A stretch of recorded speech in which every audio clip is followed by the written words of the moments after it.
Welcome back to Realtor Talk, sponsored by the Greater Pocatello Association of Realtors. I'm Greg Johnston, and I'm joined with Paul Smith and Samantha Damron.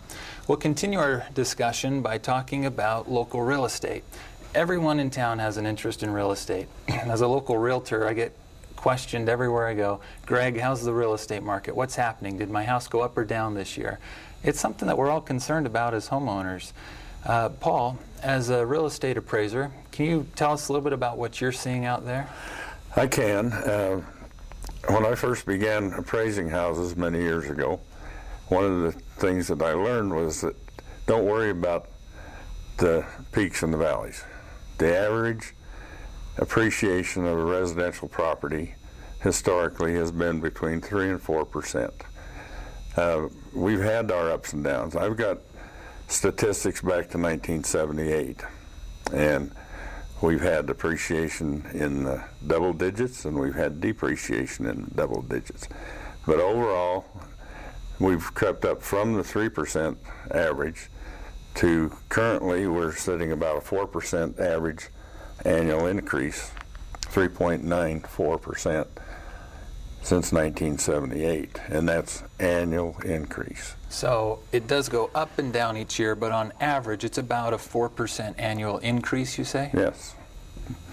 That's what the history says. That's good. And people are worried about now. We had unprecedented increases from 2000 until about 2007. And in 2008, when the rest of the country was crashing by 10, 20, 30%, we went down 0.4%. Hardly at all. But then the next year we caught up a little bit. We were down about 6%. And last year it decreased to about a negative 3%. So it was an average of, or about 10% decrease in 3 years. But I see a trend going up, although the sales don't really support a violent upturn. I think we're in a consolidation period and leveling out, and the next few years we're going to see moderate increases in value each year. Well, one thing that you said, Paul, was interesting to me. You mentioned that even though we've gone down 6% one year, almost 4% another year, nationwide, you say that they've gone down quite a bit more? Absolutely. So and some of the bigger markets like Phoenix or Miami or... And Texas, some areas in Texas, but Miami or Florida in general, Arizona in general, LA area in general, they've had 20, 30, 40%. In our own state, Boise has seen residential values, particularly in the higher value dwellings, go down as much as 40% or more. And even north of us in Idaho Falls, where their base market's been a little higher, their decrease was sooner and longer and deeper than ours. So when you look at Boise, just not very far away from us, having that much of a depreciation, up to 40% in some segments of the market, we're not doing too bad if we're only at 4% depreciation. Right. Well, that looks good to me. Well, what are you seeing as far as inventory? As a local realtor, I'm seeing that there's a little bit higher inventory than we've had the last few years, but historically, do we have a lot more homes or not as many homes on the market as we've had at some points? I don't think we've got as many on the market as we had in the dismal 80s. I mean, we had thousands of houses on the market month to month in the dismal 80s. And so 2000 hasn't been nearly as dismal, in my opinion. Yeah, not so bad compared to the 80s. Some people will make the comment, well, everywhere I go, I see a for sale sign. I see these for sale signs everywhere. But really, like you're pointing out, our inventory is not as high as it's been in some years in the past. So it's not ridiculously high inventory. Well, what are you seeing on the commercial aspect of things as far as businesses, and are there many commercial buildings selling right now? I haven't seen very many reported, and that is a problem. A lot of the commercial sales are private sales that don't go through a realtor necessarily.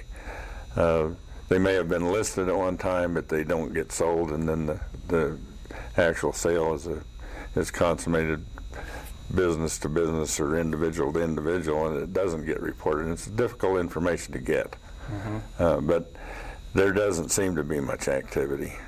Well, Samantha, let's ask you, having your expertise with small business development, Paul made the comment that a lot of times we won't know of how many businesses sell simply because they're not reported on a realtor multiple listing service, but you might know more because of financing. Are you seeing a lot of new businesses or a lot of new money being lent to businesses right now? You know, we're certainly seeing an increase.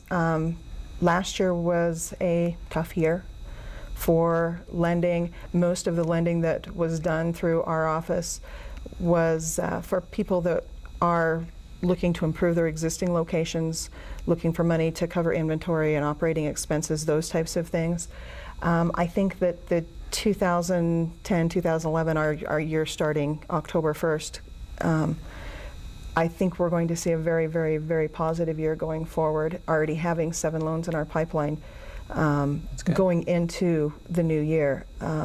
Those being sales of existing businesses, expansions of existing businesses, new businesses coming in, just a wide variety of activity going on, and larger projects, not so much drawing from our smaller revolving and Pocatello fund, but more from the SBA 504 loan fund.